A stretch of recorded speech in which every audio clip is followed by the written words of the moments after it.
Welcome everyone, my name is Shivam and I am a teacher इन केंद्रीय विद्यालय संगठन। और इस चैनल पर हम आपसे एजुकेशनल कंटेंट और केवीएस रिलेटेड अपडेट शेयर करते हैं। जैसा कि आपको पहले से ही शेड्यूल दे दिया गया था, आज की क्लास में हम मैथमेटिक्स के पीवाईक्यू का एनालिसिस करने वाले हैं। इसके पहले कि हम क्लास शुरू करें, मैं आपको 2-3 बातें बता देना चाहता हूँ। देखिए, मैंने जेएसए के पेपर देखे, इसके अलावा सीटेट के पेपर 2 के पेपर देखे। दोनों का स्तर भी सेम है। पैटर्न थोड़ा सा जेएसए का सीटेट के पेपर से अलग था, बट जो सीटेट के पेपर्स थे उनका जो स्तर और पैटर्न था वो बिल्कुल उसी हिसाब से है जिस हिसाब से सीबीएसई को पूछना चाहिए। तो मुझे पूरा विश्वास है कि जो आने वाले टियर 1 एग्ज़ाम आपका केवीएस और एनवीएस का है, उसमें इसी पैटर्न के क्वेश्चन पूछे जाएंगे। कुछ मैंने पैटर्न निकाले कि सीटेट या फिर जेएसए का जो एग्ज़ाम हुआ, केवीएस किस तरह के क्वेश्चन पूछता है, चाहे वो क्वेश्चन सीबीएसई ने बनाए हों चाहे एनटीए ने बनाए हों। दोनों में क्वेश्चंस का टाइप सिमिलर है और कुछ थीम्स भी हैं और कुछ टॉपिक्स भी सिमिलर हैं। मैंने आज आपको 2 टॉपिक्स निकाले हैं इसके, और इस क्लास में हम और भी डिटेल्स में कुछ पढ़ सकते थे, बट ये पहली क्लास है, इसलिए मैं चाहता हूँ कि इस क्लास के बाद आप सजेशन दें कि आप किस तरह का कंटेंट चाहते हैं।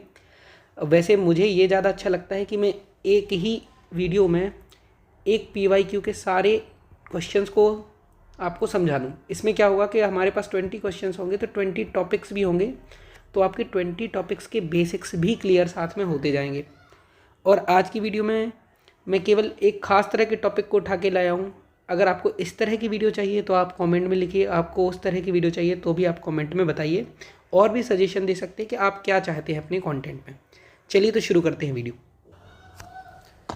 आज की वीडियो में हमने एक ज्योमेट्री का सब टॉपिक उठाया है और इसके अलावा ज्योमेट्री के अलावा नंबर सिस्टम के भी कुछ टॉपिक्स सब टॉपिक्स जो है वो उठाए हुए हैं। तो ये हमने देखा है कि सीटेट लेवल 2 जो कि 8th या 10th लेवल तक के क्वेश्चंस जिसमें आते हैं, उसमें एक ही पैटर्न पर क्वेश्चंस हर पेपर में पूछे गए। तो कुछ मैंने सैंपल लिए, बहुत सारे पेपर्स हैं हमारे पास, आप डाउनलोड भी कर सकते हैं। मैं आपको लिंक भी प्रोवाइड कर दूंगा जहाँ से आप वो डाउनलोड कर सकते हैं। तो अगर आप उन्हीं को लगा के जाएंगे एग्ज़ाम के पहले तो बहुत बेनिफिट होगा, और maybe same to same questions भी आ जाए, क्योंकि कुछ क्वेश्चंस तो मुझे जियो के त्यों मिल गए जेएसए के एग्ज़ाम में और सीटेट के एग्ज़ाम में। तो फिर पेपर सीबीएसई बनाता हो या एनटीए बनाता हो, जब क्वेश्चंस ही सिमिलर मिल रहे हैं, कुछ मैंने डाले भी हुए हैं, आप देख सकते हैं कि 99.9% वो जो क्वेश्चंस है वो सिमिलर हैं।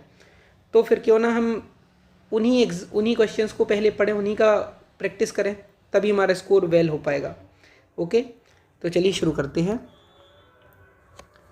फर्स्ट क्वेश्चन है BD is the diagonal of parallelogram ABCD such that CBD is equal to 12x, ABD is equal to 7y, ADB is equal to 60 degree and CDB is equal to 28 degree. Then the value of 2x plus 3y is। Hindi में एक समांतर चतुर्भुज है ABCD, विकर्ण है उसका BD। इस प्रकार की ये 3 एंगल आपके लिए दिए गए हैं, चारों एंगल दिए गए हैं, और आपको 2x और y की वैल्यू पता करना है। गणित करने का सबसे अच्छा तरीका है कि आप थोड़ा थोड़ा सेंटेंस को है, जो क्वेश्चन है उसको पढ़ते जाइए और पढ़ने के साथ ही उसको लिखते भी जाइए, तो मोस्ट प्रोबेबली आपको आंसर मिल जाएगा। तो देखते हैं, आंसर निकालते हैं। सबसे पहले तो हमें एक समांतर चतुर्भुज बना लेना है। हमने एक समांतर चतुर्भुज बना लिया। समांतर चतुर्भुज मीन्स पैरेललोग्राम। अब यहाँ एक टॉपिक है जो आपकी 8th की एनसीईआरटी से कवर होगा। क्या? क्वाड्रिलेटरल्स। कौन सी क्वाड्रिलेटरल्स की क्या प्रॉपर्टीज़ होती हैं वो आपको पता होना चाहिए, तभी आप ये और इसके आगे के क्वेश्चंस को सॉल्व कर पाएंगे। तो हमारे पास एक पैरेललोग्राम है ABCD। ABCD में BD एक विकर्ण है, तो हमने एक विकर्ण भी खींच लिया BD। अब विकर्ण जो है डायगोनल, अब एंगल बता दिए गए हैं CBD 12x। CBD मतलब ये एंगल जो है ये 12x है, और इसके अलावा ABD 7y है, तो ABD ये 7y है। ADB 60 है, ADB ये 60 है, और CDB 28 है, CDB मतलब ये 28 है। थोड़ा सा ध्यान से देखा जाए तो पैरेललोग्राम में हम क्या देखते हैं कि ये जो एंगल्स बनते हैं ये आपस में अल्टरनेट इंटीरियर एंगल कहलाते हैं और इक्वल होते हैं।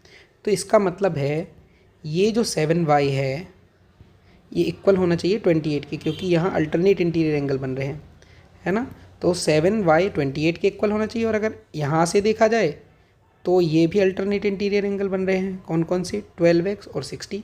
इसका मतलब है 12x की वैल्यू 60 है और 7y की वैल्यू जो है वो 28 है। यहाँ से हम पता कर सकते हैं, 12 से डिवाइड कर देंगे 60 को तो x की वैल्यू आ जाएगी 5 और 7 से डिवाइड करेंगे 28 को तो y की वैल्यू आ जाएगी 4। तो यहाँ x और y की वैल्यू निकाली है। x और y की वैल्यू को हम यहाँ पुट कर देंगे, 2 इंटू एक्स की वैल्यू प्लस 3 इंटू वाई की वैल्यू। 2 5 ज़ा 10 एंड 3 4 आर 12, तो 22 टोटल आंसर आएगा हमारा। ठीक है, इस तरह से हम इसको सॉल्व कर सकते हैं। चलिए बढ़ते हैं नेक्स्ट क्वेश्चन की तरफ। ABCD एक रोम्बस है। रोम्बस का मतलब होता है समचतुर्भुज, जिसकी चारों भुजाएं समान होती हैं और उसमें एक एंगल दिया गया आपको ADB 25। तो चलिए बना लेते हैं एक रोम्बस जिसकी चारों भुजाएं समान हो। हमने एक रोम्बस बना लिया है। थोड़ा सा फिगर यहाँ वहाँ हो सकता है, उसकी समस्या नहीं होनी चाहिए आपको। ABCD यहाँ जो है एंगल ADB तो पहले इसको मिलाना पड़ेगा तभी हम ADB बता पाएंगे। ADB जो है वो 25 है। अब आपको रोम्बस की प्रॉपर्टी मीन समचतुर्भुज की गुणधर्म पता होनी चाहिए, तभी आप इस प्रश्न को सॉल्व कर सकते हैं। समचतुर्भुज क्या कहता है? समचतुर्भुज जो होता है, एक तो उसकी सामने की भुजाएं बराबर होती हैं, मतलब साइड्स इक्वल होती हैं। फिर साइड्स के अलावा आपको दिख रहा है ये थोड़ा टेढ़ा मेढ़ा है, इसलिए डायगोनल तो इक्वल हो नहीं सकते, ये छोटे हो जाएंगे, ये थोड़ा सा लंबा खिंच गया, है ना। तो डायगोनल से इक्वल नहीं होते, लेकिन इक्वली डिवाइड जरूर करते हैं, मतलब ये इसके बराबर होगा और ये वाला हिस्सा इसके बराबर होगा। तो आपस में डिवाइड जरूर करते हैं एक दूसरे को, और लेकिन आपस में बराबर नहीं होते। इसके अलावा डिवाइड तो करते हैं और 90 एंगल पर एक दूसरे को कट भी करते हैं। ये रोम्बस की इंपॉर्टेंट प्रॉपर्टी है। इसके अलावा एक चीज़ और है, ये जो डायगोनल होता है अपनी ही साइड के एंगल को दो बराबर एंगल्स में डिवाइड करता है। इसका मतलब है 25 अगर ये है तो ये भी 25 होगा। अब एक और रोम्बस की प्रॉपर्टी होती है कि आमने सामने के एंगल इक्वल होते हैं। इसका मतलब है अगर ये पूरा 25 मिला के 50 है तो ये मिला के भी 50 होगा। अब बात आती है कि अगर आमने सामने के 50 हैं तो रोम्बस में एक और प्रॉपर्टी होती है कि जो संलग्न कोण हैं, एडजेसेंट एंगल हैं, वो मिला के 180 बनाना चाहिए। मतलब ये और ये 180 मिलाना चाहिए, ये और ये 180 बनाना चाहिए, ये और ये 180 बनाना चाहिए, और ये मतलब ABBC CD DA मिलाकर 180 बनाना चाहिए। तो इसका मतलब अगर ये 50 है तो ये 130 हो गया। इसका मतलब है आमने सामने के बराबर होते हैं, तो हमें पता है अगर ये 130 है तो ये वाला भी 130 हो जाएगा। अब आपसे प्रश्न पूछा गया है तो आप क्या करिए, आप उसको सॉल्व कर दीजिए। हमें 2 मल्टीप्लाई BAD की वैल्यू निकालनी है। BAD मतलब 130, 2 मल्टीप्लाई 130 माइनस ABC की वैल्यू तो 50 है, तो यहाँ आ जाएगा 260 माइनस 50, हमारे पास आंसर आ जाएगा 210। ये इसका आंसर है। चलिए बढ़ते हैं नेक्स्ट क्वेश्चन की ओर। रेखा AB पर एक बिंदु है P। कोई भी एक रेखा खींच दीजिए AB। जैसा क्वेश्चन पढ़ते जाएं उतना करते जाएं। उस पर एक बिंदु P बना दीजिए। बना दी हमने एक पॉइंट P। PQ एक रे है, तो P से कहीं भी आप जैसा मन हो वैसा एक रे खींच दीजिए। लीजिए खींच दी हमने PQ। इस तरह से कि QPA ये 7x है, मतलब ये 7x है, और QPB ये 5x है। आपसे पूछा गया है कि 8x माइनस 10 की वैल्यू क्या होगी। दोनों को मिलाकर आएगा कितना, 12x। और आपको पता है ये एक सिंगल लाइन पर बना हुआ एंगल है, ये पूरा ये लीनियर पेयर कहलाता है, और मिला के 180 बनाते हैं। स्ट्रेट लाइन पर दो एंगल बनेंगे ना, तो मिला के 180 बनाएंगे, है ना। तो 180 x की वैल्यू कितनी आ जाएगी, 12 से डिवाइड कर देंगे 180 में, x की वैल्यू आ जाएगी 15। x की वैल्यू हम रख देंगे यहाँ और आंसर आ जाएगा 15 8 है ना, 15 8 जा 120, और 120 में से 10 जाएंगे तो 110 इसका आंसर आ जाएगा। चलिए बढ़ते हैं नेक्स्ट क्वेश्चन की। S एक पॉइंट है on side of PQ of a triangle PQR। मतलब किसी त्रिभुज की PQR जो है त्रिभुज, उसकी भुजा PQ पर S एक बिंदु है। पहले तो एक त्रिभुज बना दीजिए PQR। अब क्या बता रहे हैं, वो ये बता रहे हैं कि पी क्यू भुजा पर एस एक बिंदु है, पी क्यू भुजा पर एक एस बिंदु बना दीजिए, बना दिया इस तरह से कि आर एस पी एस और क्यू एस बराबर है। चलिए आर एस फिगर में भले ही आपको इक्वल ना दिखे, लेकिन अभी वहाँ बोला है तो आप वहाँ करिए। आर एस ये जो है आर एस इक्वल है पी एस के और क्यू एस के, ये आपस में इक्वल है। क्यू पी आर की वैल्यू आपको दी गई है 15, क्यू पी आर मतलब ये एंगल आपको 15 दे दिया गया है। आपसे पूछा गया है 2 मल्टीप्लाई पी क्यू आर में से पी आर क्यू घटाओ और उसका मान पता करो, उसकी वैल्यू पता करो। पता कर लेते हैं, कोई प्रॉब्लम नहीं है। एक प्रॉपर्टी है कि अगर किसी ट्राइंगल की दो साइड्स आपस में इक्वल हों, देखिए अगर इस छोटे ट्राइंगल को मैं देखूं पी एस आर, यहाँ बना देता हूँ पी एस आर। प्रॉपर्टी क्या है कि किसी एक सिंगल ट्राइंगल में जो साइड्स इक्वल हों तो उनके सामने के एंगल इक्वल होते हैं, और अगर एंगल इक्वल हों तो उनके सामने की साइड्स इक्वल होती हैं। तो देखिए इस साइड के सामने कौन सा एंगल बैठ रहा है, ये वाला। ऐसे ही इस साइड के सामने कौन सा एंगल बैठ रहा है, ये वाला। ये एंगल भी आपस में इक्वल होंगे। अगर देखा जाए तो इस साइड के सामने ये एंगल 15 है, तो इस साइड के सामने वाला एंगल भी क्या होना चाहिए, 15 होना चाहिए। अब इस वाले में इस दूसरे ट्राइंगल की बात करते हैं। इस दूसरे ट्राइंगल में हमें ये एंगल पता नहीं है, लेकिन हमें ये ज़रूर पता है कि इसके सामने ये एंगल है और इस साइड के सामने ये एंगल है, मतलब ये भी आपस में बराबर होना चाहिए। चलिए इसको हम कुछ मान लेते हैं। हम इसको मान लेते हैं ये x है, तो ये भी क्या हो जाएगा x, क्या हो जाएगा x। थोड़ा ये वाला भी x और ये वाला भी x। अब अगर आप देखें तो ये वाला एंगल है पूरा 15, ये वाला एंगल है x, और ये पूरा एंगल मिला के है 15 + x। और ट्राइंगल के तीनों एंगल का सम तो होता है 180, तो हम तीनों को ऐड कर लेते हैं 15 + x और +15 + x, ये होना चाहिए 180, मतलब 2x + 30 होना चाहिए 180 के बराबर। ये इसमें से माइनस हो जाएगा, है ना। 2x = आ जाएगा 150 और x की वैल्यू आ जाएगी 75। अगर x की वैल्यू 75 आ जाएगी तो आपसे क्या पूछा गया है, x की वैल्यू 75 आ जाएगी, मतलब ये एंगल हमें 75 मिल गया। और दोबारा यहाँ हम थोड़ा सा फिगर बना देते हैं,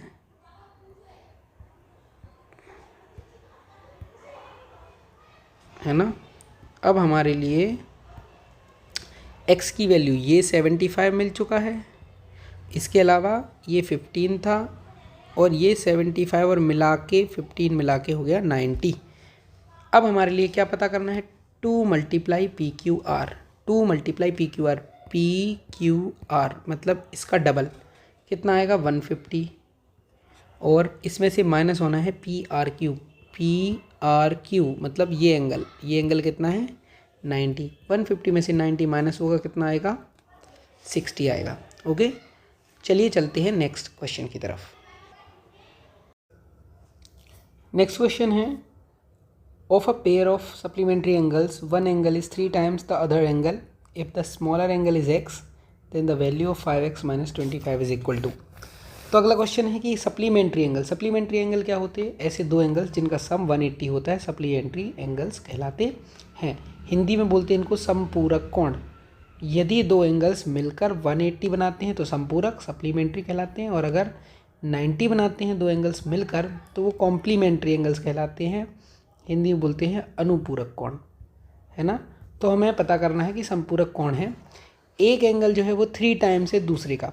इफ़ द स्मॉलर एंगल आपको x दिया गया, अगर एक x है तो दूसरा उसका 3 times x है, मतलब दूसरा 3x हो गया। आपसे कहा गया कि ये दोनों सप्लीमेंट्री हैं। सप्लीमेंट्री का मतलब दोनों मिलकर, दोनों को ऐड करने पर 180 आना चाहिए। दोनों को ऐड कर दिया, 4x की वैल्यू आ जाएगी 180, और यहाँ x की वैल्यू यहाँ से हमें पता चल जाएगी 45। x की वैल्यू 45 पता चल जाएगी, इसकी हमें वैल्यू पता करनी है। x की वैल्यू हम यहाँ रख देंगे, 5 × 45 - 25 कितना आ जाएगा 225 - 25, हमारे पास आंसर आ जाएगा 200। तो 200 हमारे पास आंसर आ जाएगा। चलिए चलते हैं नेक्स्ट क्वेश्चन की। नेक्स्ट क्वेश्चन है कि कोई चतुर्भुज है ABCD, उसका परिमाप मतलब पेरीमीटर पेरीमीटर मीन्स उसकी चारों भुजाओं का योग, चारों साइड्स का सम है ना, वो 120 है। 3 साइड्स आपको दी गई हैं, तो चौथी साइड्स क्या होगी? चौथी साइड्स हम 120 में से माइनस करके पता कर लेंगे, है ना। इन तीनों को जोड़कर इसमें से माइनस करके पता कर लेंगे चौथी साइड। तो जो चौथी साइड आएगी वो बची हुई है ए बी आपकी आएगी 15। कितनी आएगी? 15। जब इसमें से 120 में से इन तीनों को माइनस करोगे तो 15 बचेगा। ओके, आगे पढ़ते हैं। ए एंगल बी एंगल मिला के 90 है। चलो तो बनाते हैं। ए और बी 90 बना लिया पहले तो हमने, ए और बी दोनों 90 बना लिए हैं। इसके अलावा आपको क्या बताया गया कि जो बी से सी है वो बड़ा है, 48 है, तो थोड़ा सा बी सी इसको बड़ा बना लेते हैं 48, और ये थोड़ा सा छोटा रख लेते हैं 40, ए से लेके डी तक, और ये जो है ये 17 है। ऑटोमेटिकली बन गया हमारा 48 17, और ये 15 आ ही गया था। अगर हम यहाँ से एक स्ट्रेट लाइन खींच दें तो ये 48 भी टूट जाएगा 40 और बचे हुए 8 में, और ये तो 15 निकला हुई था, हमें ये भी 15 मिल जाएगा। अब हमें एरिया पता करना है, तो एरिया इस रेक्टेंगल का एरिया आमने सामने की साइड से इक्वल कर लिया हमने, तो रेक्टेंगल का एरिया और इस ट्राइंगल के एरिया का सम कर देंगे, हमें टोटल एरिया पता चल जाएगा। रेक्टेंगल का एरिया क्या होता? लंबाई गुणा चौड़ाई, लेंथ इंटू ब्रेड्थ। 15 × 40 करेंगे तो कितना आएगा? 600 आ जाएगा। और ये जो छोटा ट्राइंगल है, इस ट्राइंगल का एरिया कितना आएगा? Half into base into height, 1/2 गुणा आधार गुणा ऊंचाई। तो आधार कितना है हमारे पास? 15, और ऊंचाई कितनी है? 8। 8 और 15 का आधा मल्टीप्लाई कर देंगे, है ना, 1/2 × 15 × 8, तो इसकी वैल्यू आएगी 60। कितनी आएगी? 60। तो रेक्टेंगल का एरिया था 600 और ट्रायंगल का एरिया था 60, दोनों को ऐड कर देंगे, टोटल आएगा 660। चलिए नेक्स्ट क्वेश्चन की ओर चलते हैं। नेक्स्ट क्वेश्चन क्या है कि PQRS एक समांतर चतुर्भुज है। PQRS एक समांतर चतुर्भुज है तो जिसके विकर्ण PR और QS परस्पर बिंदु O पर प्रतिच्छेद करते हैं। OP = x+7, OQ आपको दिया गया है, OR ये भी दिया गया है, और OS भी आपको दिया गया है, और वैल्यू निकाल ली है 7y + 5 की। देखिए मैं आपको थोड़ा सा तरीका बताता हूँ। जब भी आपको ये वैल्यू निकालने आई, पहले ट्राई कर लीजिए कि अगर हो सकता है ऑप्शन से निकालने लायक प्रश्न बनता हो तो वो निकाल लीजिए। जैसे आपको पता है कि 7 + 7y + 5 की वैल्यू कुछ आने वाली है। अगर हम इसमें से 5 माइनस करेंगे तो वो 7y की वैल्यू मिलेगी, मतलब जो वैल्यू मिलने वाली है अगर उसमें से 5 माइनस कर दें तो फिर वो केवल 7y की वैल्यू होगी। तो चलिए इन सब में से 5 माइनस करके देख लेते हैं। इन सब में से हमने 5 माइनस किया तो कितना बचा? इतना बचा। अब आप खुद देखिए कि इनमें से क्या 7y की वैल्यू हो सकती है। अगर 7y में 7 से मल्टीप्लाई है y का, तो इसका मतलब है जो हमारे पास बचा हुआ नंबर है उसमें 7 से डिवाइड तो होना चाहिए, क्योंकि 7 से मल्टीप्लाई हुआ है तो यहाँ 7 से डिवाइड होना चाहिए। एकमात्र ऑप्शन हमारे पास 21 ही है जो 7 से डिवाइड हो सकता है, तो इसलिए इसका आंसर 3 आएगा। अगर मैं आपकी जगह पे होता तो इस तरह से सॉल्व करता। बाकी और हम कॉन्सेप्ट से कैसे सॉल्व कर सकते हैं मैं आपको बताता हूँ। देखिए सबसे पहले आपको एक समांतर चतुर्भुज बनाना पड़ेगा। PQRS एक समांतर चतुर्भुज है। आपने PQRS बना लिया। PR और QS, PQR और S, PR और QS परस्पर O बिंदु पर प्रतिच्छेद करते हैं। PR और QS इन दोनों को कहाँ प्रतिच्छेद कर रहे हैं? O पॉइंट पर प्रतिच्छेद कर रहे हैं। ये पॉइंट O है। OP x+7 है, मतलब ये जो है ये x+7 दिया गया है। OQ ये वैल्यू x+y दी गई है। OR ये 20 दिया गया है, और OS ये 16 दिया गया है। अब आपको ये पता होना चाहिए कि पैरेललोग्राम के जो डायगोनल्स हैं एक दूसरे को बाइसेक्ट करते हैं, बराबर नहीं होते बट एक दूसरे को बराबर डिवाइड कर देते हैं। तो इससे ये पता चल रहा है कि जितना हिस्सा ये है उतना ही हिस्सा ये है, और जितना हिस्सा ये है उतना ही हिस्सा ये है। तो सबसे पहले हम देख लेते कि ये हिस्सा कितना दिया गया, x+7, और ये हिस्सा कितना दिया गया 20, मतलब x और +7 और 20 बराबर है। इसका मतलब है x तो 13 है। अब यहाँ देखा जाए तो ये हिस्सा और ये हिस्सा भी बराबर होगा जाए, मतलब 16 जो है वो x + y के बराबर होगा। एक्स अभी हम निकाल चुके हैं, एक्स कितना था 13, तो 13 में क्या ऐड करें कि 16 आ जाए, 13 में 3 ऐड करने पर 16 आता है, मतलब y की वैल्यू आएगी 3। अब हमें x की वैल्यू 13 मिल चुकी है, y की वैल्यू 3 मिल चुकी है, क्वेश्चन जो पूछा गया है उससे हम निकाल लेंगे y की वैल्यू 3, तो मतलब 7 × 3 + 5, तो 7 3 × 21 और 5 26, इसका आंसर आएगा 26। चलिए आगे बढ़। नेक्स्ट है कि किसी तिर्यक, मतलब कोई तिर्यक है, तिर्यक मीन्स होता है ट्रांसवर्सल लाइन, है ना, उसके द्वारा दो समांतर रेखाओं के प्रतिच्छेदन से बने दो संगत कोण ये हैं, तो इसकी वैल्यू पता करो। सबसे पहले तो तिर्यक लाइन, मतलब हमने एक तिर्यक लाइन खींच ली, ये दो समांतर रेखाओं को प्रतिच्छेद कर लिए, तो कर दिया हमने। कह रहे संगत कोण, संगत कोण कहीं भी संगत कोण हो सकते हैं। संगत कोण क्या होते हैं, जैसे ये लाइन के ऊपर और राइट साइड बना, ये भी लाइन के ऊपर राइट साइड बना, संगत कोण हुए। ये लाइन के ऊपर लेफ्ट साइड, लाइन के ऊपर लेफ्ट साइड, संगत कोण हुआ। लाइन के नीचे लेफ्ट साइड, लाइन के नीचे लेफ्ट साइड, संगत कोण हुए। लाइन के नीचे राइट साइड, लाइन के नीचे राइट साइड, संगत कोण हुए, कोई भी दो संगत कोण। अब जब भी हम क्या होता है, जब भी सब जो पैरेलल लाइंस होती हैं उनको अगर कोई लाइन प्रतिच्छेद करती है तो ये संगत कोण जो होते हैं, करस्पॉन्डिंग एंगल्स होते हैं, ये हमेशा इक्वल होते हैं। इक्वल होते हैं इसका मतलब है ये जो दो एंगल बने हुए हैं ये आपस में इक्वल है। इक्वल है इसका मतलब है 3x - 20 को हम इक्वल रख सकते हैं 5x - 60 के। यहाँ क्या होगा, 5x इस तरफ जाएगा या फिर इसको इस तरफ ले आओ, एक ही बात है। ये आ जाएगा -20 + 60 = 5x - 3x। तो यहाँ 2x की वैल्यू हमें मिल जाएगी 40 और x की वैल्यू मिल जाएगी 20। अब हमें x की वैल्यू 20 मिल चुकी है, तो ये वैल्यू निकालनी है। x की जगह पे हम 20 रख देंगे, 4 × 20 + 30, 24 × 80 + 30 कितना आ जाएगा 110। हमारा ऑप्शन होगा सी। आगे बढ़ते हैं। एक पेंटागन है ABCDE मीन्स पंचभुज है, उसमें आपके पास 5 एंगल्स दिए गए हैं और इसकी वैल्यू आपसे निकालने को बोला गया है। 5 एंगल्स हैं हमारे पास, सबकी अलग अलग वैल्यूज़ है। सबसे पहले तो पेंटागन के हमें जो आंतरिक कोण हैं, अंदर के कोण हैं, उनका सम पता होना चाहिए, तब तो हम इससे वैल्यू निकाल पाएंगे। तो जो ट्रायंगल होता है उसका सम होता है 180, है ना। फिर एक भुजा बढ़ गई, एक भुजा का मतलब है एक साइड बढ़ गई, 3 से 4 साइड हो गई, तो जो सम है वो भी 180 बढ़ गया। अब कितना हो गया 360। अब जब 4 से 5 होंगी साइड्स तब फिर से 180 बढ़ जाएगा, मतलब 540। इसको इस फॉर्मूले से आप समझ सकते हो, n - 2 × 180, जितनी भुजाएं हों उसमें 2 कम करके 180 से मल्टीप्लाई कर दो, हमें सम ऑफ टोटल इंटरनल एंगल्स, समस्त आंतरिक कोणों का योग हमें पता चल जाएगा। तो इन सारे कोणों का योग है, सारे कोणों का योग है 540। तो इसका मतलब है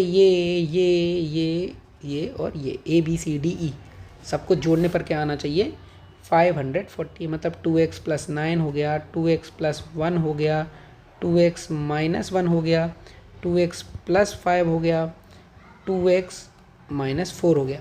2x इन सबको जोड़ेंगे तो आ जाएगा 10x। माइनस का 1 और माइनस का 4 मिला देंगे, माइनस का 5 और प्लस का 5, ये तो कट जाएंगे। बचेगा हमारे पास प्लस का 9 और 1 मतलब 10, 10x + 10 और इसका सम है 540। 10 इस तरफ चला जाएगा, 10x की वैल्यू आ जाएगी हमारे पास 530। तो x की वैल्यू क्या आ जाएगी, 10 से डिवाइड कर देंगे, x की वैल्यू हमारे पास बचेगी 53। x की वैल्यू हमारे पास 53 बची हुई है। अब आपसे पूछा गया है 2x + 10 क्या होगा। x की जगह पर आप 53 रखेंगे, 2 से मल्टीप्लाई कर देंगे और 10 ऐड कर देंगे। टोटल आंसर जो हमारे पास आएगा वो होगा 116। Okay, I hope you understand. चलते हैं नेक्स्ट क्वेश्चन की तरफ। PQRS एक समांतर चतुर्भुज है। फिर से पैरेललोग्राम का क्वेश्चन आ गया। वापस PQ 4x + 1 है, QR आपके सामने दिया गया, RS दिया गया और PS दिया गया। तो फिर ये वैल्यू निकालने को बोला है। चलिए निकाल लेते हैं PQRS। PQRS, PQ दिया गया है 4x + 1, QR दिया गया 26, RS दिया गया 25, PS दिया गया 3y - 1। अब समांतर चतुर्भुज या पैरेललोग्राम की एक प्रॉपर्टी है कि उसके आमने सामने की साइड्स इक्वल होती हैं, मतलब ये इसके बराबर है और ये इसके बराबर है, बस रख दीजिए। 3y - 1 जो है वो इक्वल है 26 के, मतलब 3y की वैल्यू आ जाएगी 26 + 1 मतलब 27, और y की वैल्यू जो है वो आ जाएगी 9। कितना आ जाएगी? सिमिलरली हम ये भी कहेंगे ये आमने सामने की साइड्स इक्वल हैं, मतलब 4x + 1 इक्वल होगा 25 के। 4x होगा 25 में से 1 जाएगा तो बचेगा 24, और x की वैल्यू होगी 24 में 4 से डिवाइड हो जाएगा, कितना आएगा? 6। x की वैल्यू आ जाएगी 6। अब हमारे पास x की वैल्यू 6 है, y की वैल्यू 9 है, इस वैल्यू को हमें प्राप्त करना है तो हम पता कर लेंगे। 3x + 2y, 3 × x, x की वैल्यू हमने निकाली है 6 + 2 × y की वैल्यू हमने निकाली है 9, 9 2 जाएगा 18 और 6 3 18, टोटल आ जाएगा हमारे पास 36, जो कि ऑप्शन सी है।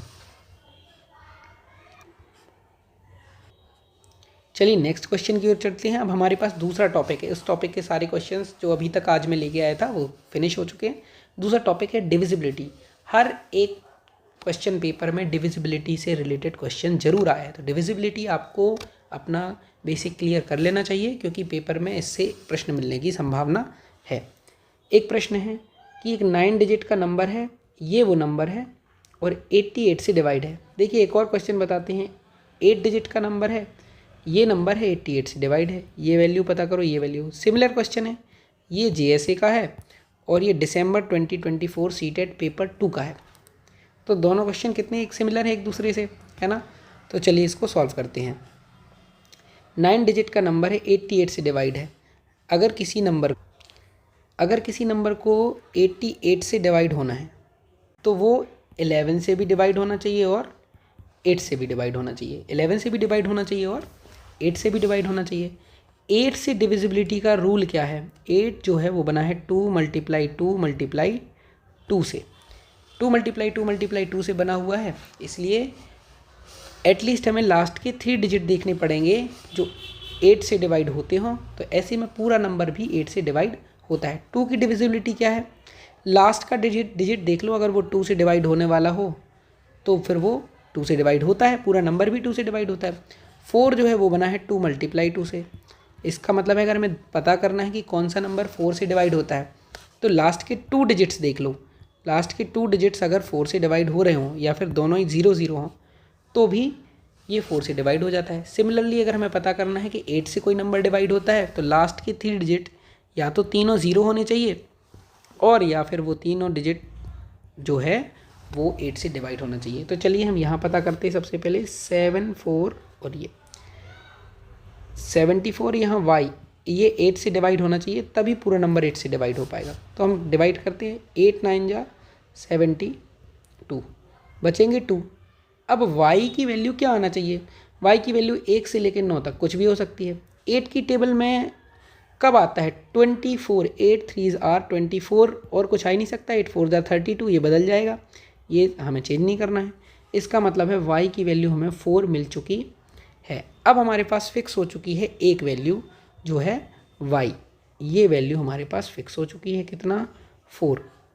अब हमारा नंबर हो गया 5 6 5 x 9 2 7 4 4। अब हमें ये और पता करना है कि 11 से डिवाइड है ही, वो तो हमें पता ही है क्योंकि 88 से डिवाइड। तो अब हमें x और पता करना है। 11 से डिवाइड होने के लिए हम क्या करते हैं, जो ऑड पोजीशंस होती हैं नंबर की और इवन पोजीशंस होती हैं उनका डिफरेंस या तो 0 आना चाहिए या फिर 11 से डिवाइड होना चाहिए। चलिए मैं समझाता हूँ क्या। यहाँ से 5 ले लो, एक छोड़ के 5 और, एक और छोड़ दो 9, एक और छोड़ दो 7, एक और छोड़ दो 4, इनको जोड़ो 5 और 5 10 और 9 19 और 7 26 और 4 30। अब इसमें से जो बाकी पोजीशन बची उनको माइनस कर दो, या तो उनको माइनस करने पर कोई ऐसा नंबर आना चाहिए जो 11 से डिवाइड होता है या फिर 0 आ जाना चाहिए। चलिए करते हैं। 4 और 2 6, 6 और 6 12 और x और आना है, तो पहले तो हम 12 भी माइनस कर देते हैं। तो 30 में से 12 माइनस हुआ, बचा 18। अभी 18 में से हमें x और माइनस करना है क्योंकि x बचा हुआ था। अब आप खुद बताइए, x तो एक डिजिट है तो x तो डबल डिजिट हो नहीं सकता, तो 18 में से जब तक हम 18 माइनस ना करें तब तक तो 0 बन नहीं सकता। इसका मतलब हम 11 ज़रूर बना सकते हैं 18 में से कुछ माइनस करके। तो क्या माइनस करेंगे हम, 18 में से 7 माइनस करने पर 11 बनता है। इसका मतलब है x की वैल्यू हमें मिल चुकी है 7। तो अब x 7 मिल चुका है, y हमें 4 मिल चुका था, इसकी वैल्यू पता करनी है। हम पता कर लेते हैं। 2 मल्टीप्लाई x की वैल्यू 7 प्लस 3 मल्टीप्लाई y की वैल्यू है 4। 3 4s आर 12 और 2 7s आर 14। 14 और 12 आएगा 26। Option 2 will be our answer. चलिए ये क्वेश्चन मैं आपके लिए प्रैक्टिस के लिए छोड़ देता हूँ क्योंकि सिमिलर क्वेश्चन है, और बढ़ते हैं अगले क्वेश्चन की तरफ। क्वेश्चन है कितने नेचुरल नंबर्स हैं जो कि 1 से 500 के बीच में हैं, वो डिविजिबल हैं 3, 5, 7 दोनों से, है ना। तीनों नंबर से प्रत्येक से विभाज्य हैं 1 से 500 के बीच की संख्या है। जब भी ऐसा प्रश्न आए जो आपके पास नंबर्स हैं उनका एलसीएम निकाल लिया करो, है ना। अभी बिना कॉन्सेप्ट के बताता हूँ, बाकी वैसे हम देखा जाए कॉन्सेप्ट क्या वर्क कर रहा है। जैसे अब हमें ये देखना कि कौन सा नंबर है जो 2 और 3 दोनों की टेबल में आता है, तो वो तभी पता कर सकते हैं जो नंबर 6 की टेबल में आता हो वो 2 और 3 दोनों की टेबल में ज़रूर आएगा। 6 जो है वो 2, 3 का एलसीएम है। सिमिलर कॉन्सेप्ट यहाँ काम कर रहा है। 3, 5, 7 का एलसीएम निकाल दूँ तो हमें पता चल जाएगा कि वो उस नंबर से जो डिवाइड होगा वो 3, 5 और 7 तीनों से डिवाइड होगा। तो 3, 5 और 7 का एलसीएम, अब हमें पता है कि ये तीनों की तीनों प्राइम नंबर्स हैं इसलिए इनका एलसीएम अलग से निकालने की आवश्यकता नहीं है, इनका मल्टीप्लाई कर देते हैं। 5 3 15, 15 7 105 प्राइम नंबर से, इसलिए हमने इनको सीधा मल्टीप्लाई करके एलसीएम निकाल लिया। हमारा एलसीएम आएगा 105। अब अगर एक नंबर 105 है तो जो दूसरा नंबर होगा इसका डबल होगा, तीसरा नंबर ट्रिपल होगा, चौथा नंबर उसका और 105 प्लस होगा, पाँचवा नंबर ये होगा। तो 1 से 500 के बीच में तो यही 4 नंबर हैं जो तीनों से डिवाइड हो रहा है, 105, 210, 315 और 420। तो केवल 4 ही ऐसी संख्याएं। Option B will be our answer. अगला क्वेश्चन है, सिमिलर क्वेश्चन है, कौन कौन से 2, 3 और 11 से डिवाइड हैं। 2, 3, 11 ये भी तीनों प्राइम नंबर हैं, इनका एलसीएम सीधे निकाला जा सकता है। इनका एलसीएम आएगा 66। अब हमें पता करना कौन सा 66 से डिवाइडेड है, कौन सा 66 से डिवाइड हो सकता है। तो इतना मुश्किल नहीं है, हम ये दे सकते हैं। पहले तो उनका अंतर जो है 11 से डिवाइड करने के लिए ये करने की आवश्यकता नहीं है, इसमें ये अलग तरह का प्रश्न है। तो पहले 11 से डिवाइड करने के लिए अभी हमने बताया था कि ऑड और इवन पोजीशंस जो है उनका अंतर या तो 11 से डिविजिबल होना चाहिए या फिर 0 आना चाहिए।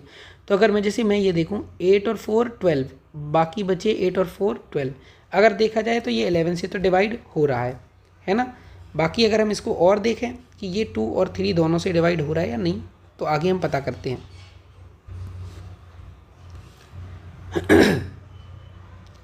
तो 2 से डिवाइड होने के लिए तो इवन होना चाहिए, मतलब सारे के सारे नंबर 2 से डिवाइड हो गए। बस हमें ये और पता करना है 3 से डिवाइड होता है कि नहीं। 3 से डिवाइड के लिए हम बस सम कर सकते हैं, 8 + 4 + 4 + 8। अगर इनका सम 3 से डिवाइड होगा तो पूरा नंबर भी 3 से डिवाइड होगा। 8 और 4 आएगा 12, 8 और 4 आएगा 12, 12 और 12 मिला के आएगा 24। 24 3 की टेबल में आता है। 3 8s आर 24। इसका मतलब यही नंबर जो है 2, 3 और 11 तीनों से डिविजिबल है। अब आप कहेंगे कि सर आपने तो ऑप्शन ए पहले ही सिलेक्ट कर लिया और वही चूज़ कर लिया, हम कैसे पता करेंगे कि ए पर ही ट्राई करना है या बी पर ट्राई करना है या सी पर, डी पर, किसी पर भी आप ट्राई कर सकते हैं। ऐसे क्वेश्चंस थोड़ा सा टाइम तो लेंगे, बट अगर आप ध्यान से देखें तो जैसे थोड़ा सा टाइम लगेगा इनमें, आपको सब पर ट्राई करना पड़ेगा। और विशेष कोई दूसरा तरीका अगर कभी मिलेगा तो मैं आपको ज़रूर बताऊँगा। नेक्स्ट क्वेश्चन है कि एक 8 डिजिट का नंबर है ये 72 से डिविजिबल है, तो कौन सा स्टेटमेंट ट्रू नहीं है, कौन सा कथन सत्य नहीं है अगर एक 8 अंक की संख्या 72 से डिवाइड होती है। 72 से डिवाइड होने के लिए ज़रूरत है कि वो 8 और 9 दोनों से डिवाइड होता हो। और 8 की डिविजिबिलिटी हमें पता है, 8 की डिविजिबिलिटी में लास्ट के 3 डिजिट जो है वो 8 से डिवाइड होना चाहिए। तो हम यहाँ वैल्यू रखने का ट्राई करेंगे। तो 8 एकम 8, हमारे पास क्या बचेगा, 1 बचेगा। यहाँ क्या वैल्यू आएगी, y। अब और यहाँ पीछे वैल्यू आएगी 2। अब अगर हम देखिए y की वैल्यू 0 से लेकर 1 2 3 कुछ भी रख सकते हैं। ज़ीरो रख के देखेंगे, बनेगा 102। 8 1 8 आएगा, बचेंगे 2, 22 बचेंगे। तो 22 में तो डिवाइड होने नहीं वाला, तो अगर हम ज़ीरो की जगह 1 रख के देख लेंगे तो 22 ना बच के फिर 32 बचेंगे, 32 बचेंगे। और 32 में 8 से डिवाइड बिल्कुल हो जाता है, 8 4 जा 32। इसका मतलब है यहाँ जो y है ये क्या आ सकता है, यहाँ y की वैल्यू 1 आ सकती है। अब अगर 1 आ सकती है तो 5 भी आ सकती है और 9 भी आ सकती है। आप कहोगे कैसे, ऐसे। तो अगर देखिए 8 की टेबल में 40 आता है, आप कहेंगे बिल्कुल आता है। अगर मैं कहूँ कि ज़ीरो बदलना नहीं है, ज़ीरो की जगह पे ज़ीरो ही आना चाहिए, तो अगला नंबर क्या होगा जो 8 की टेबल में आएगा, तो अगला नंबर होगा 80। अगर हम कहें कि ज़ीरो आना चाहिए बस, फिर और अगला नंबर क्या होगा, आप कहोगे 120। तो देखा जाए तो 40 ऐड करने पर, है ना, मतलब ये डिजिट 4 4 बढ़ाने पर हमें नेक्स्ट नंबर पता चलता जा रहा। मतलब अगर 912 डिवाइड हो रहा है तो 952 भी और 992 भी डिवाइड होगा। मतलब y की वैल्यू इन तीन में से कुछ भी हो सकती है, 1 भी, 5 भी और 9 भी। अब हमारे पास जो चार ऑप्शन में है उसमें 1 5 और 9 सबके सब हैं।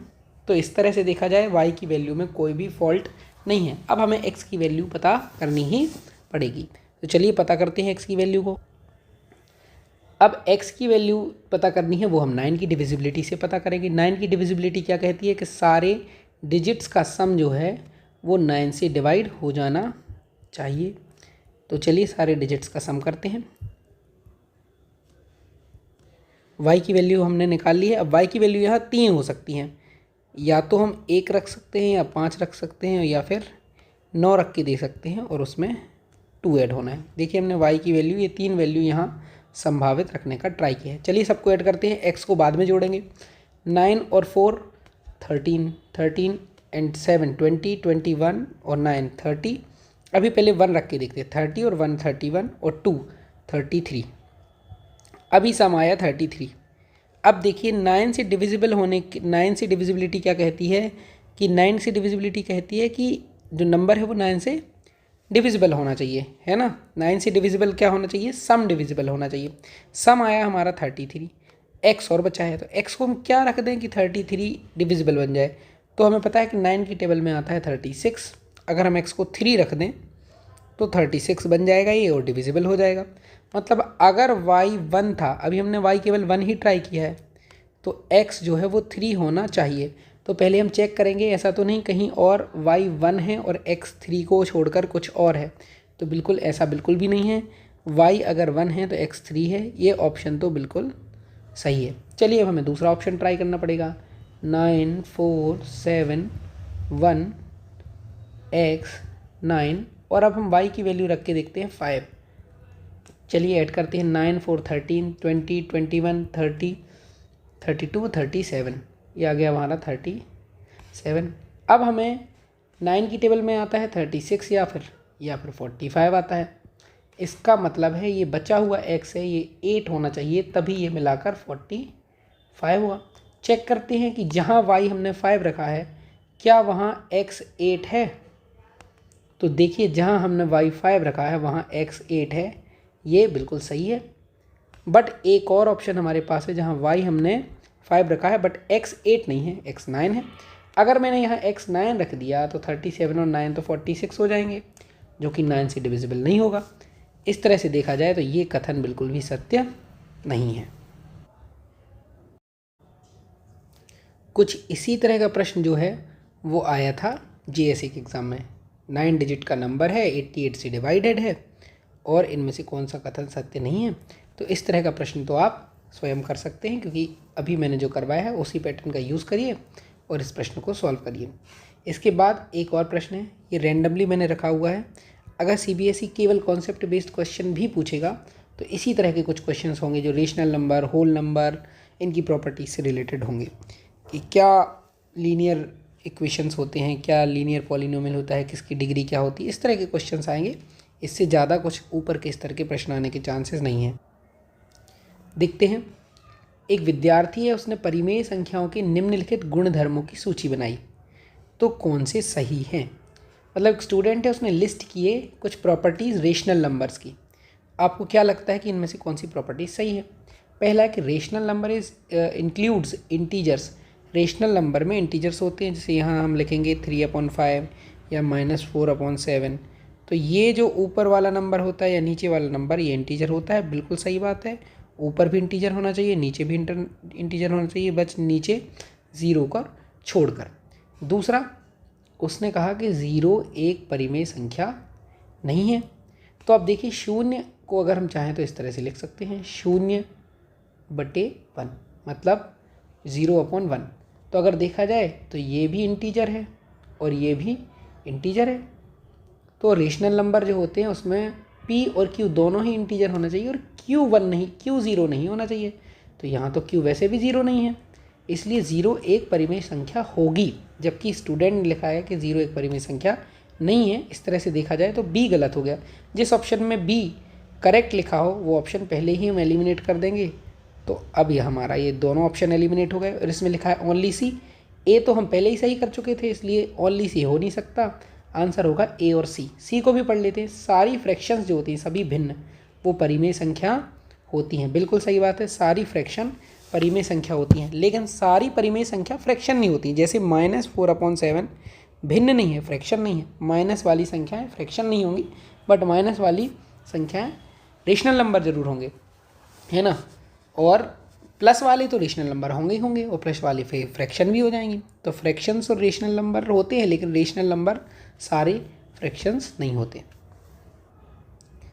अब तीसरे तरह के कुछ क्वेश्चंस भी मैंने इसमें शामिल कर लिए थे। बार बार इसी तरह के प्रश्न देखने को मिले हैं, जो कि शीर्ष से, जो 3D शेप्स हैं उनके शीर्ष और एजेस मतलब किनारे से, और तीसरी चीज़ है वो है फेसेस मतलब फलक, इन तीनों से रिलेटेड है।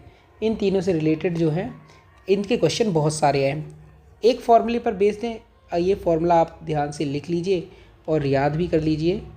इस तरह का फॉर्मूला ये आप याद कर लीजिए, तो इससे सारे क्वेश्चन सॉल्व हो जाएंगे।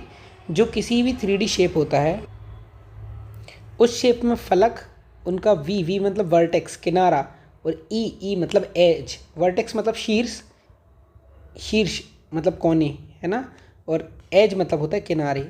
इनके लिए ये फॉर्मूला है कि जो फेसेस होते हैं मतलब फलक और शीर्ष का सम जो होता है वो एज से 2 ज़्यादा होता है। एज से 2 प्लस कर दो, ये इक्वल होता है। तो अब देखिए सारे क्वेश्चन इसी पर बेस्ड है, करते हैं थोड़ा। देखिए, कोई बहुफलकी है, उसमें शीर्ष किनारों और फलकों की संख्या 10, 15 और x है। मतलब v जो है वो 10 है और e जो है वो 15 है और f हमें जो वो दिए नहीं है। अब हमें पता है f प्लस v मतलब 10 प्लस x इक्वल होता है e प्लस 2 मतलब 15 प्लस 2। तो अब 15 प्लस 2 कितना आएगा? 17। तो 10 में क्या जोड़ें कि 17 आ जाए, मतलब x हमें 7 मिल जाएगा। x की वैल्यू 7 मिल गई। आपसे पूछा गया है 3x - 12 बताओ, तो 3 × 7 - 12, तो 21 में से 12 जाएगा, आंसर आ जाएगा 9। आंसर क्या आ जाएगा? 9। नेक्स्ट क्वेश्चन,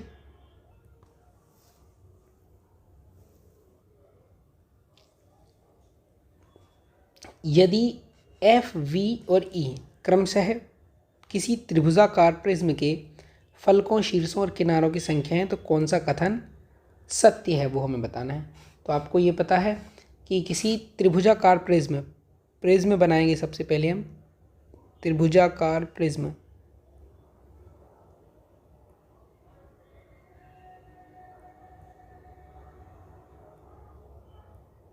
कुछ ऐसा दिखता है प्रिज्म। तो अगर प्रिज्म देखेंगे तो एक ये रेक्टेंगल और एक जिस पे ये रखा हुआ है नीचे वाला हिस्सा वो भी रेक्टेंगल है। 2 ट्राइंगल मिलेंगे आपको। टोटल देखा जाए तो 5 फेसेस होंगे इसमें, और हमारी जो कॉर्नर्स होंगे तो 1 2 3 1 2 3, टोटल 6 कॉर्नर्स होंगे, मतलब 6 वर्टिसेस होंगे इसमें। अब एज कौन काउंट करे, तो क्यों ना हम इसी फॉर्मूले से निकाल लें। f + v = e + 2। तो f + v मतलब 5 + 6 = e + 2। 5 + 6 आ जाएगा 11। तो e + 2 = 11, मतलब e की वैल्यू होना चाहिए 9। 9 + 2 = 11। e की वैल्यू मिल जाएगी हमें 9। अब हमें e भी मिल चुका है। अब हमें चेक करके बताना है इनमें से क्या सही है। तो आप एफ, वी और ई की वैल्यू पुट करके देख लीजिएगा 4 ऑप्शंस में, जिस ऑप्शंस में बैठ जाए वो ऑप्शन करेक्ट हो जाएगा, है ना। जैसे हम ट्राई करते हैं, इसका आंसर बी है, तो इसमें ट्राई करके देख लेते हैं। 2f मतलब 2 × 5 + 3v 3 × 6 - 2e 2 × 9 इक्वल होना चाहिए 10 की। चेक कर लेते हैं, 2 5 जा 10, 3 6 आर 18, 18 और 10 ऐड हो जाएंगे तो 28 हो जाएगी, और इसमें से 2 9 जा 18 कम हो जाएंगे, क्या बचेगा हमारे पास 10। Option B will be the right answer. अगले 2 क्वेश्चंस भी हैं और इसमें भी सेम चीज़ है। आपके पास 7, 15 और x, F E V, F E और v की वैल्यू दी गई है। फिर ये वैल्यू आपको पता करनी है। x तो आसानी से पता कर सकते हो आप, f + v = e + 2। f + v मतलब 7 + x, 7 + x = 15 + 2, 7 + x = 17, मतलब x की वैल्यू यहाँ 10 आनी चाहिए। तो आपको मिल गया है 7, 10 और 17, x भी 10 मिल गया है। x की वैल्यू 10 रख के देख लीजिएगा, f की वैल्यू आपको दी गई है, e की वैल्यू भी दी गई है, वैल्यू निकाल लीजिएगा और यहाँ आपको आंसर मिल जाएगा। मे बी आंसर इज़ 19, देख लीजिएगा, है ना। आगे देखते हैं। सिमिलर एक और क्वेश्चन है। एक नंबर ऑफ फेसेस, वर्टिसेस और एजेस, कोई पॉलीहेड्रॉन है, बहुभुज है, उसके आपको फेसेस, वर्टिसेस और एजेस दिए गए हैं 17, x और 30।